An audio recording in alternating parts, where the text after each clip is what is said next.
I see a lot of people saying that no matter what, the Baltimore Ravens must draft an offensive lineman, more specifically tackle, but I disagree. Let's talk about it.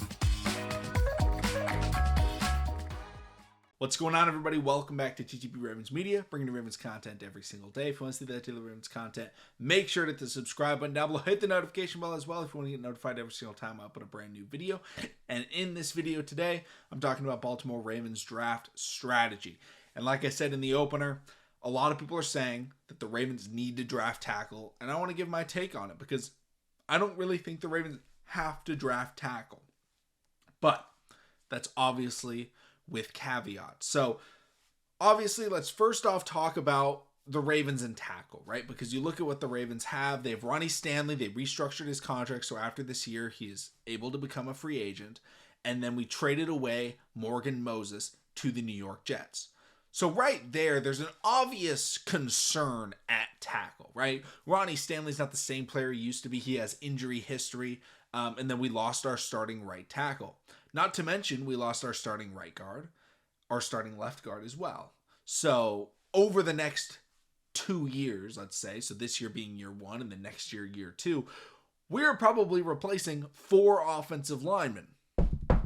Hoping Linderbaum is still around in 2 years.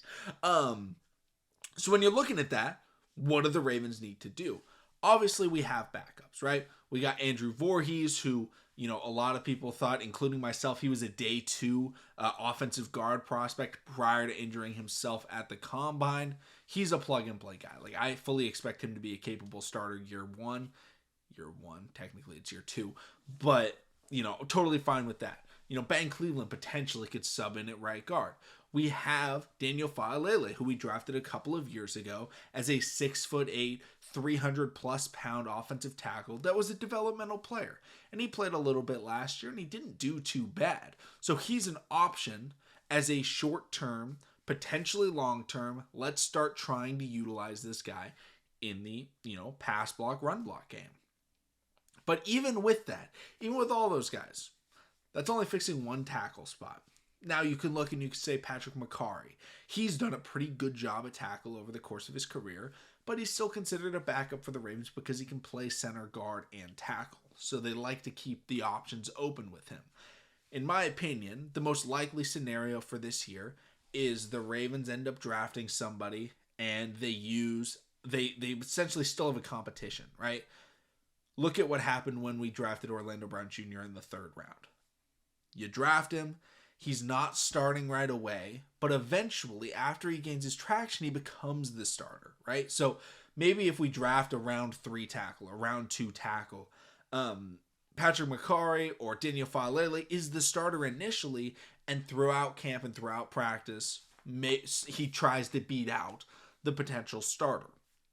And then obviously if Ronnie goes down, knock on wood again, you know, replacing him becomes another issue. But so that's kind of the thought, right?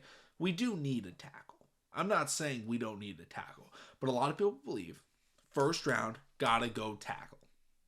And that take in and of itself isn't an awful take in my opinion. I think it makes sense because this is a very good offensive tackle class. And you look at where the Ravens are drafting, there's going to be plenty of tackles available, right? You know, just running through the list, I doubt J.C. Latham ends up falling, but potentially a Graham Barton, who could potentially play tackle in the NFL, more likely a guard. Tyler Guyton, a right tackle out of Oklahoma. Jordan Morgan out of Arizona. You got Kingsley Sumataya out of BYU. Georgia has Arvarius Mims, I believe is how you pronounce it. I might be messing that one up, but you could go with Mims. Amarius Mims, that's right. He could potentially be available. So there's options, right? So when you're looking at mock drafts and everything like that, because there's so many quarterbacks going early, and some good edge rushers, some really good wide receivers that are going to go early, tackles are going to slide. And you've got maybe the best offensive tackle prospect of my lifetime, Joe Alt. Him and Penei Sewell are probably the top 2. And then, you know, Fashawn, who's also an unbelievable tackle prospect. He's probably in the top 5, you know, of the 21st century. So really good tackle options. So the thought is like, yeah, we should go tackle. We need it. It'll be there. And I have no problem if the Ravens do go tackle. But here's my thought process. The Ravens would use a tackle, but they could use a lot of positions, right? The Ravens could use wide receiver. A wide receiver drafted in the first round would be a day one starter for the Ravens, just like a tackle would. A cornerback drafted in round one could very easily become a starter day one. A pass rusher could definitely become a starter if Jadeveon Clowney leaves. They would be battling with David Ojabo and Odafe Oweh for the starting job. And even a safety. And I don't think we should go safety, but the guy out of Minnesota, I think is Taylor Nubin or something like that, is a safety option that would be available potentially in that first round. So, we could potentially see him. But it's not just tackle that we would use in the first round. And the Ravens are a best player available philosophy team. And so you look at when the Ravens drafted Kyle Hamilton at 14th overall. We didn't necessarily truly need a safety. We could use one. We had Chuck Clark as our starter. We didn't know how much longer he'd be there. We draft Kyle Hamilton. All of a sudden, boom, 3-man safety rotation. I think the same thing could happen at a lot of other positions because there's some good wide receivers. There's some good, plenty other positions. Now, I will say with a caveat, I have one player that is must draft for the Ravens at tackle if he's available.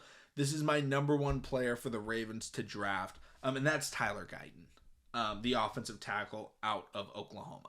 He's a right tackle, so you can plug him in right away. Very, very good at Oklahoma. Used to blocking for, a pass-heavy offense. So he's, Todd Monken wants to pass the ball a little bit more. He's got good size. I want to say he's 6'8", 322 pounds. Like, big physical offensive tackle, Tyler Guyton. Like, I think he's a must draft. He's probably my number one player of. Here's the thing. He's my number one reasonable player, right? Now, if Fatanu falls or Jared Verse or someone like that, yes, I think they should take them over Tyler Guyton. But in terms of reasonable players that could be available, Tyler Guyton is my number one player for the Baltimore Ravens. Now, Amarius Mims, I think, is a better player.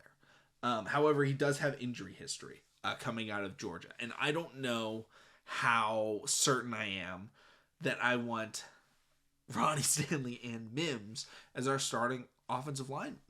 That's scary to me, is having multiple offensive linemen that have been injury prone over the last couple of seasons. So that's kind of why Mims is not necessarily a must draft. If we draft him, will I be happy? Yes. I think he's a beast. But Tyler Guyton is he's great value at 30. He's a great player.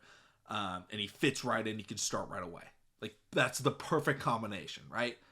Value, fit, and ability to start right away. He's got all of it. So I think he's must draft in this situation. Then there's other offensive linemen, guys like Jordan Morgan and Kingsley Sumatia, where they're good. If we draft them, I will not have a problem with it. But if there's a Cooper DeJean, right? A Kool-Aid McKinstry, a wide receiver. I love Keon Coleman. I think he'll be available at 30. If we took that, I would rather take a Keon Coleman or Cooper DeJean or Kool-Aid McKinstry or even maybe a Darius Robinson, edge out of Missouri. I think I like all those guys a little bit more because I don't think that Jordan Morgan, he's a little bit more of a project, not a massive project, not when you're looking at Daniel Faalele. He can play, he's just got to work on a couple of things, but he's a left tackle, right? Do you want to draft a left tackle to play at right tackle? Not necessarily that, we don't want a guy to end up getting upset and wanting to leave. Mr. Orlando Brown Jr. That's what happened. Remember, he wanted to be a left tackle. We didn't let him be left tackle. He wanted out. Drafting a right tackle and playing him a right tackle, I think, is better for the Ravens. And I think that their value is more second round value, because if we draft wide receiver round 1 or edge or corner, Round 2, you can still get some very good offensive linemen. You can get the man out of Yale. Another one with, I have to read this name because I will not be able to pronounce it otherwise. Kieran Amagagie. Very, very good offensive tackle prospect. Very physical. Like, he's someone that could definitely be available. Dominic Pooney, a guy that is either a guard or a tackle in the NFL. Another option in round 2. You could go guard round 2. Or you could go, Matt Goncalves, something like that, out of Pitt. He's coming off of an injury, but as a round 2 player, definitely an option, or even round 3 with concavs, however you pronounce it. So, as much as we need offensive tackle, I don't think we need to force ourselves to draft it, because there will be good options in round 2 and round 3. And in the short term, we can have Fa'alele and we can have Patrick McCarry step in at offensive tackle to start the year. And if they're good, we're set. And if they're not good, we can try and replace him. We also have Sala, who we did try out at guard last year, but he was a tackle in college. We could definitely try him out at offensive tackle. We have options. So I don't want people to feel like if we don't go tackle, it's a loss. There will be a good tackle available in round 1. But my belief is, unless it's Tyler Guyton, I don't necessarily think we have to draft the offensive lineman.